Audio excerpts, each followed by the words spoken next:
First drive, Ferrari's 661 bhp 488 Spider. Wow! They didn't hang around with this one. Nope.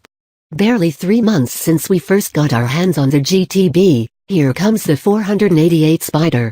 A generation ago, you'd wait ages for a new Ferrari, and the gap between coupe and convertible would be 18 months. Now they're like buses. Interesting comparison. How many twin-turbo, 661 bhp buses have you heard of? The point is Ferrari is very business-like these days. It knows that it needs to keep the new product flowing fast. The flotation on the US stock market is underway. The IPO values Ferrari at approximately $10 billion, which means the company is being scrutinized by merciless high-end financiers and needs to stake out the lush territory somewhere between luxury and technology for maximum investment potential.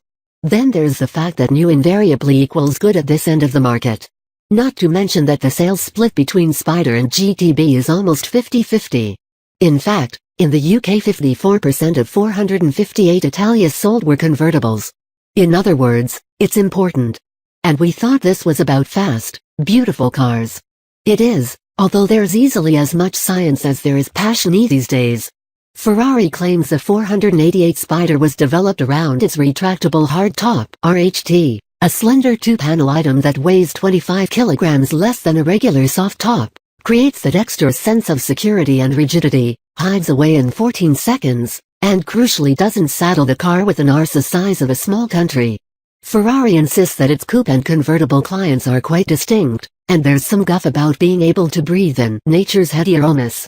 Well, nature's heady aromas will have to move fast to keep up with a committed 488 Spider driver. As with the GTB, 62 miles per hour is done in 3.0 seconds dead, 124 miles per hour in 8.7, and the top speed, should you be absorbing the especially fragrant smells of the German Autobahn, is 203 miles per hour.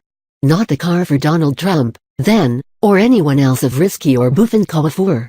What we really want to know, especially now it's been decapitated, is does it sound like a proper Ferrari? Well, now that the dust has settled on the GTB, this particular pair of ears can report that the Spider emits a noise somewhere in the same postcode as Epic, if not quite Party Central. Anyone who's been lucky enough to drive a 288 TO or F40 will tell you that turbochargers don't necessarily stymie a Ferrari's sound. The Spider starts off with an unexpectedly baritone rumble that swells to a noise you imagine Brian Blessed must have made shortly after chewing through that newborn's umbilical cord. The technical reason for the Spider's fruity sonics is a combination of equal-length tubing on the exhaust headers, its flat plane crank, and some assiduous harmonic tinkering.